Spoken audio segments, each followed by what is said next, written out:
Lor, hari ini kita akan mengobrol-ngobrol masalah wirausaha yang begitu kalian masih tahu ya. Beberapa orang mungkin di luar sana sudah tahu dengan beliau yang satu ini ya. Nah, tadi kita akan perkenalkan dulu nama beliau siapa sih? Silakan Pak, namanya Pak. Kenalkan Pak dengan Dodo Chandri yang di sebelah sana, Pak. Oke, terima kasih Chandri datang ke tempat kami ini. Ya, nama saya Zulkani Effendi, Pak Zul panggilnya sehari-hari ya. Pak Zul ya tinggalnya di Palembang, di Sukantani. Asli orang mana, Pak? Asli Padang. Padang. Orang Minang ya. Orang Minang. Nah, salam dulu Pak dengan orang Minang Pak. Gimana Pak? Halo. Halo orang Minang, orang Padang yang ada di Palembang. Semoga kita sehat semua. Semoga ya. kita sehat-sehat semua selalu ya. Kita harus siap, harus kuat ya menghadapi tantangan ini, COVID ini ya, yang masih hari ini sampai hari ini masih berjalan ya. Mudah-mudahan kita bisa melewati ini semua. Amin, amin, amin, amin, ya rabbal alamin. Nah Pak Zul, sebelum kita memulai podcast ini Pak, ada baiknya kita kan ngobrol tentang perjuangan Bapak yang dulu-dulu ya. Maksudnya itu anak berapa, didikan orang tua yang gimana, sampai bisa. Ya kalau aku sih bilangnya Pak Zul ini, wow, jadi panutan aku serius ini. Ini untuk wirausaha, aku selalu sharing dengan beliau, itu kepikiran dengan beliau. Jadi coba Pak, ceritakan Pak, bagaimana orang tua Bapak bisa mendidik Bapak sampai sesukses ini. Gimana ceritanya? Bisa Bapak ceritain? Ya, jadi begini, saya waktu dulu pertama waktu sekolah ya, sekolah itu waktu dari SMP itu sesungguhnya dia ingin jadi guru sesungguhnya. Guru Pak? Jadi guru. Ya. Jadi waktu belajar dulu waktu SMP itu ada guru mengajar bahasa Inggris misalkan. Dulu waktu pertama itu ingin jadi guru bahasa Inggris. Guru bahasa Inggris. Bahasa Inggris. Jadi memang guru itu mengajar bukan melihat mata pelajaran yang utama, tetapi melihat gimana cara guru mengajar kayak gitu. Oh iya. Itu hobi guru. Jadi ke hobinya di guru serang aja. Tapi memang seiringnya waktu gitu ya. Jadi pas tamat sekolah SMP, ya itu SMP kan maksud SPG itu waktu itu kan. SPG itu sekolah pendidikan guru. Nah, tapi waktu sekolah SMP itu Pak Zul itu sakit. Oh sakit. Terakhir mau ujian akhir ya. Etanas tadi namanya. Sakit dan akhirnya nilainya anjlok. Jadi anjlok nilainya. Padahal juara itu. Juara terus Pak ya? Juara terus. Nah, juaranya waktu kelas 6. Jadi memang waktu Pak Zul itu waktu sekolah SD itu biasa-biasa saja. Jadi memang kelas 1, kelas 2, kelas 3, kelas 4 itu biasa-biasa saja. Tapi kelas 5 dan mau kelas 6 ingin jadi juara. Itu kan. Ini ingin jadi juara loh. Jadi mulai kelas 6 itu belajar dulu. Belajar dulu gini. Jadi habis subuhnya ke musola ya. Waktu itu kan Pak Zul dulu waktu kecil itu tinggal sama nenek nih. Ya, sama nenek tinggal dan terus nenek ini minta dibimbing ke musola, kan ada tua nih. Jadi musola bimbingnya setiap subuh. Menuntun ya. Nah, beliau. Habis subuh itu pulang ke rumah, Pak Zul kebiasaannya mengaji di rumah. Kebiasaan. Jadi mulai kelas 6 itu. Jadi pulang dari subuh baca Al-Qur'an 1 halaman habis setengah halaman. Habis itu membaca pelajaran. Mulai waktu itu pelajaran. Jadi pelajarannya kemarin atau yang akan datang dibaca. Itu setengah jam lebih kurang. Nah, dengan rutin ya. Jadi itu rutin itu. Subuh ya. Rutin ya, karena kita komitmen ya. Nah, jadi apa yang terjadi? Itu cawu pertama dulu cawu ya, 3 cawu. Ya. Cawu pertama itu Pak Zul langsung juara 3. Wah, subhanallah. Tapi enggak juara ya. Oh, hebat. Nah, itu memang itu ya. Itu kebesaran dari sholat subuh sholat ya. Subuh dan baca Al-Qur'an waktu subuh. Subhanallah. Terus dilanjutkan gitu seperti itu. Sampai dilanjutkan tetap sholat subuh di musola. Terus pulangnya mengaji lagi dan terus baca buku ya. Pelajaran. Apa yang terjadi yang kedua?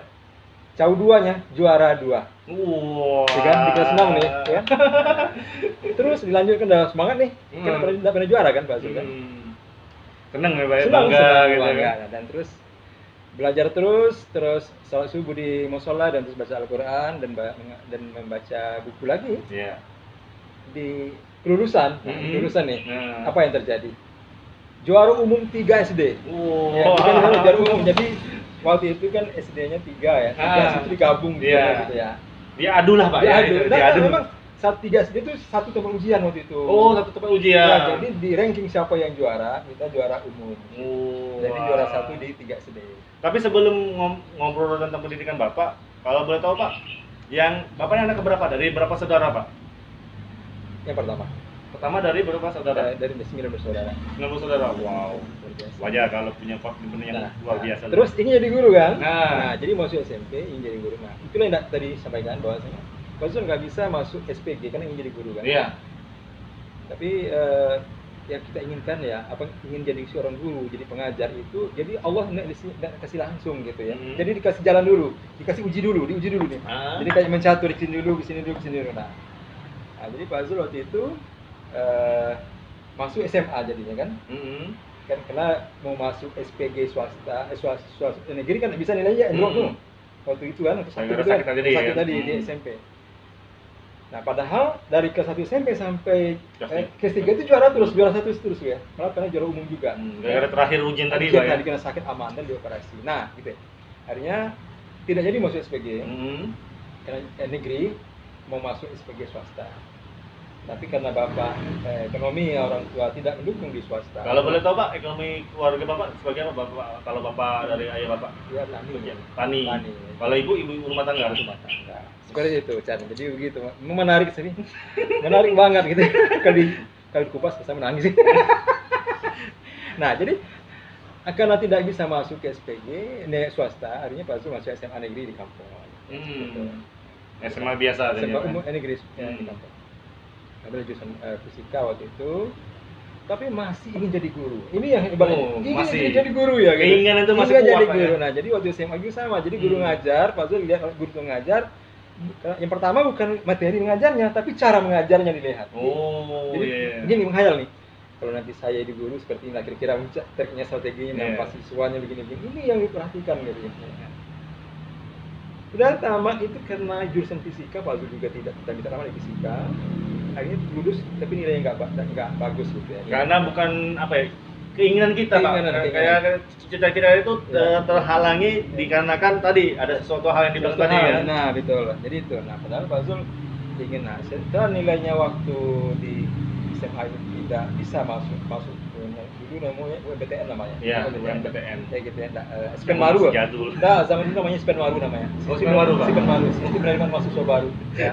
Beda dari sekarang. Lama berapa periode ini ya? Benar. Jadi tidak bisa gagal masuk perguruan tinggi negeri. Tapi itu nggak buat Bapak kecewa dengan apa yang Bapak lakuin kemarin kan Pak, sholat apapun enggak. Jadi terus yang kebiasaannya itu tetap salat subuh di masjid di rumah sholat. Masih tetap dilalui. Masih tetap baca Al-Qur'an, tetap baca Al-Qur'an juga di situ.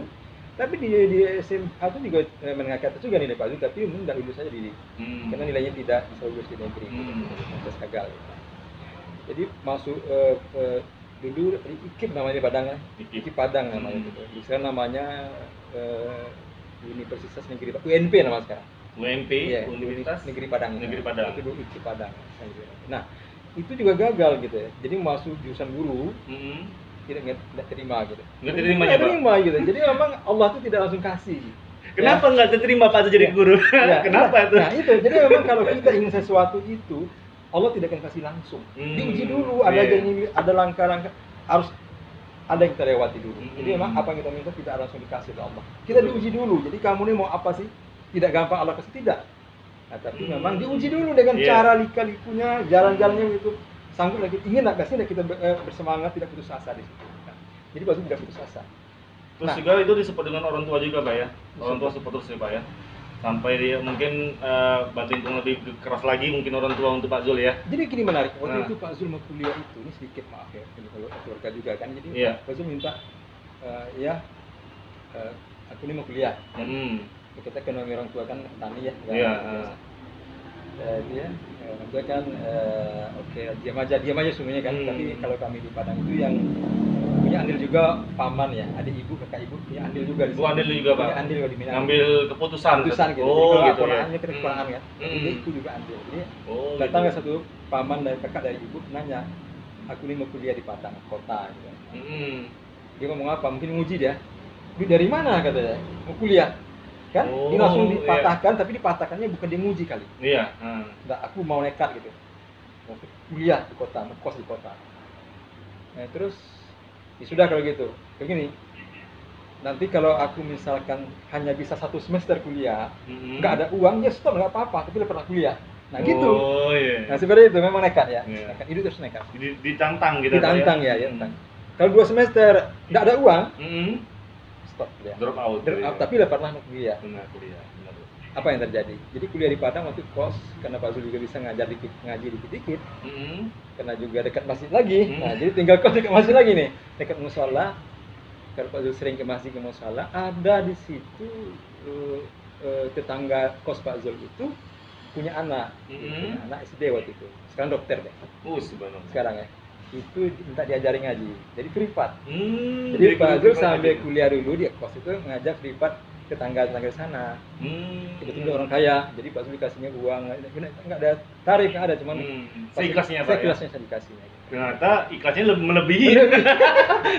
Kita ikhlas yang bantu. Ikhlasnya melebihi malahan ya. Terus kenapa Zul juga sering jadi imam juga, belajar waktu itu masih belajar jadi imam di sana. Dan terus waktu kuliah, dan akhirnya Pak Zul kuliah di Padang itu bukan jurusannya FKIP, tapi jurusan komputer.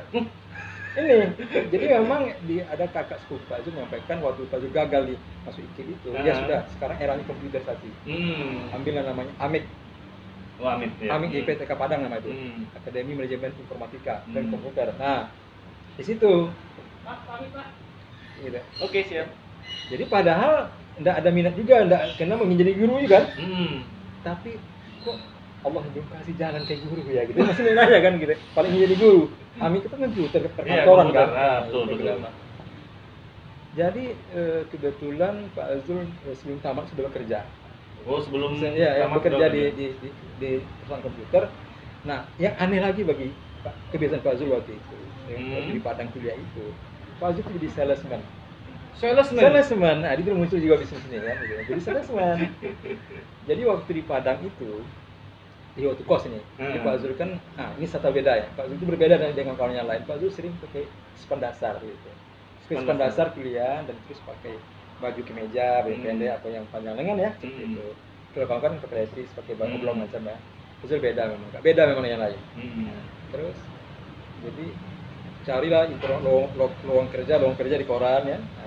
Lamar, diterima di namanya ASKI Komputer di Padang. Jadi salesman. Jual apa tentang? Jual printer, itu disket ya. Oh, disket ya. Gue tinggal main disket, orang gede-gede kita alat antik itu nggak ada disket ya. Asli antik itu. Disket, ada printer, pita printer itu kan. Betul. Epson L200, L300 itu. Jadi dilatih di situ. Jadi tanya kawan, kenapa Pak Zul, kenapa kamu ke kuliah terus jadi salesman? Kan capek kata dia kan. Ya. Dia kalau dapat uang, kalau tidak gimana, kalau ada yang belinya ada ya. yang beli apa tidak kan gitu. Ada komplain. Aku bilang begini kan? sama kawan, saya sesungguhnya bukan nyari uang di sini. Saya belajar tentang apa itu perusahaan. Kan saya bukan nyari uang jadi salesman. Pertama saya melatih diri saya sebagai berani menemui orang lain. Dan apa sih perusahaan itu? Perusahaannya perusahaan orang luar ya. Nah, jadi ya itu jawabannya itu. Jadi memang bukan nyari uang yang pertama, uang yang kedua. Jadi pengalaman dan apa itu perusahaan. Kita nggak tahu sama sekali tuh. Iya betul, Pak. Nah, itu. Belum ada tuh pikiran aku mau buka besok. Belum ada, Pak. Pokoknya tapi ngambil dulu, serap dulu sebanyak-banyak mungkin ilmunya, Pak ya. Sama gimana, Pak? Iya, Pak. Nah, itu. Terus gimana jadinya? Setelah mau tamat itu Pak Azul kebetulan dari keluarga juga punya perusahaan di Padang gitu. Namanya perusahaan itu bergerak di bidang, salah satunya bidangnya itu adalah pemasangan jaringan komputer gitu. Billing sistem untuk 3 rumah sakit. Jadi rumah sakit umum Padang, Jamil Padang, rumah sakit mata Cisendo Bandung, rumah sakit tulang Soeharto di Solo. Jadi proyek ini dari Padang, Bandung, dan Solo. Solo terakhir Solo. Saya ikut mendampingi proyek kan. Nah, setelah sampai di Solo, karena ini punya keluarga ini. Iya. Saya disuruh pulang. Kenapa coba? Karena nunggu kantor di Padang siapa? Kan proyek. Oh gitu. Ya, kan? Sudah selesai proyek ini, tapi saya nggak mau pulang. Pak Zul nggak mau pulang selama di Jawa, mau cari kerja di Jawa. Itu. Jadi mau nekat merantau. Jadi suruh telepon, suruh pulang, nggak mau pulang. Itulah muncul, disitulah mulai awal jadi guru. Jadi Pak Zul setiap hari sebelum selesai proyek ini baca koran, loker, cari guru komputer, jadi instruktur komputer. Ada salah satu lembaga komputer menerima ikut di sana, lulus kan, lulus, ada orang 11 itu lulus, diterima. Jadi diterima jadi instruktur komputer di Solo, Jawa Tengah. Nah, itulah awal mulanya Pak Zul sampai ke Palembang. Kiranya yang punya itu adalah orang Palembang. Nah gitu nanti, menarik ya? Menarik banget. Jadi dikarenakan kita ada proyek di Solo, kita bekerja cari loker di Solo, ternyata orang yang punya proyek tersebut atau dari tempat yang cabang di Palembang tadi ya, cabang tadi ya. Itu orang Palembang. Bukan cabang di Palembang. Gitu. Luar biasa. Kami orang 11 dikirim dari Solo, dipersiapkan itu ke Palembang. Untuk buka cabang di Palembang. Di Palembang. Kantor di Pelaju waktu itu, lembaga di Pelaju. Itu Pak Zul masuk Palembang gara-gara sampai sekarang masih enggak, Pak? Lembaganya nggak ada lagi. Nggak ada lagi. Yang di Solo juga sama. Jadi itu yang menarik di situ. Akhirnya apa yang tercapai? Tercapailah ingin jadi guru. Puas kan? Iya. Dari SMP, SMA, kuliah jadi guru. Walaupun bukan guru bahasa Inggris, Pak ya. SMP kan mau bahasa Inggris ya, Pak? Nah, itu jadi memang apa yang kita inginkan itu memang Allah tidak akan kasih. Jadi memang sesuai dengan passion kita. Apa yang jadi kita mau jadi guru ya jadi guru, tapi Allah tidak suruh kasih. Jadi diuji dulu ini, jalannya berbalik-liku, berbelok-belok jalannya. Berbelok-belok. Tapi Allah sudah tahu maksud ini, menguji kita. Jadi jangan enak saja seorang guru, seorang dosen gitu. Jadi ujinya berbalik-liku. Sampai rasanya nggak sanggup lagi Pak rasanya, Pak ya. Maksudnya